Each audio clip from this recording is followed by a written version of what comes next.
শাসক দলের তেরঙ্গা র্যালিতে যাওয়ার সময় এক বোলেরো গাড়ির ধাক্কায় গুরুতর আহত এক ব্যক্তি, কিন্তু অর্থের অভাবে বিনা চিকিৎসায় বর্তমানে বিছানায় শয্যাশায়ী চড়িলাম বিধানসভা কেন্দ্রের উত্তর ব্রজপুর এলাকার বাসিন্দা বলাই দেবনাথ।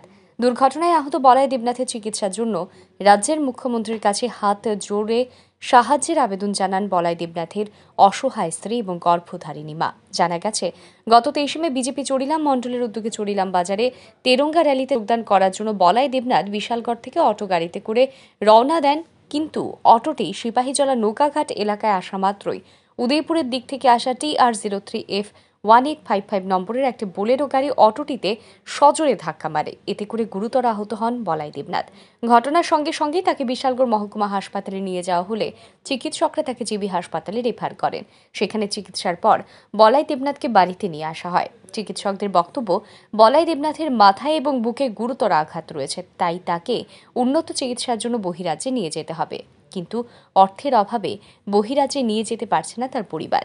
বাইসাইকেলে করে বাড়ি বাড়ি ঘুরে মুড়ি এবং বিস্কিট বিক্রি করে সংসার প্রতিপালন করেন বলাই দেবনাথ, কিন্তু বর্তমানে বিছানায় শয্যাশায়ী তিনি, যার ফলে সম্পূর্ণ অসহায় পড়েছে এই পরিবারটি। তাই বলাই দেবনাথের উন্নত চিকিৎসার জন্য রাজ্যের জনদরদী মুখ্যমন্ত্রী প্রফেসর ডাক্তার মানিক সাহার নিকট সাহায্যের আবেদন জানান বলাই দেবনাথের অসহায় স্ত্রী এবং গর্ভধারিণী মা। আপনার স্বামী? আমার স্বামী সাধারণ একটা বাইসাইকেল লইয়া শুনলাম এই পাহাড়ি অঞ্চলে কয়েকটা বিস্কুট মুড়ি এসব তো লইয়া করে। আমরা এই সংসার গরু ফুরি। ওই দিন তিরঙ্গা র্যালিতে যাওয়ার পথে বোলেরো গাড়ি ধাক্কা দিয়া কোমরও ব্যথা পাইছে, মাথা তো ব্যথা পাইছে, হাতও ব্যথা পাইছে। উঠতে টুটতে পারে না। বিশাল করতে জিবিও নিছি, জিবিও চিকিৎসা করছি। আমি পয়সার অভাবে পারতাছি না চিকিৎসা করতাম। আমি মুখ্যমন্ত্রীর কাছে এতটুকু আবেদন, যাতে আমার স্বামীর একটু ভালো করে দেয়। ওর ফ্রি সংসার, আমার ছেলে মেয়েও নাই। জায়গাটার নাম কি? তা উত্তর ব্রজপুর। চড়িলাম উত্তর ব্রজপুর। চড়িলাম উত্তর ব্রজপুর। কত তারিখ যেতে লইছিল? 23 তারিখ। কোন জায়গাতে যেতে লইছিল? চড়িলাম।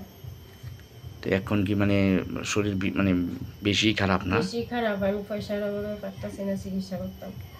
মুখ্যমন্ত্রীর কাছে আমার একটু আবেদন, উনি যদি একটু সাহায্য করে তাহলে আমার স্বামী একটু বাঁচবো। বিজেপির মানে মন্ডল নেতাদের তো তারা আইসলনি, দেখছেন? মন্ডলের রাজকুমার দোয়া আইসলো, দেখতে গেছে। আর চড়িলামের মন্ডল প্রেসিডেন্ট তাপসদা কারণটা অনেক কিছু বাড়িয়েছে। চিকিৎসার ব্যাপারে কোনো ইয়ে করছেন না? টাকা টুকা বা হেল্প? টাকা টুকা লাগবে তো পারতাছি না, তো উঠতেই পারে না। নাম কি আপনার স্বামী? বলাই Debnath.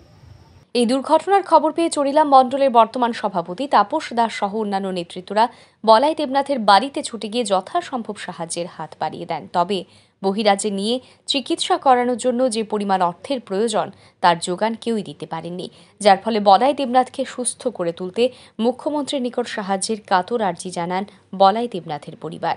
Bureau report, RE news.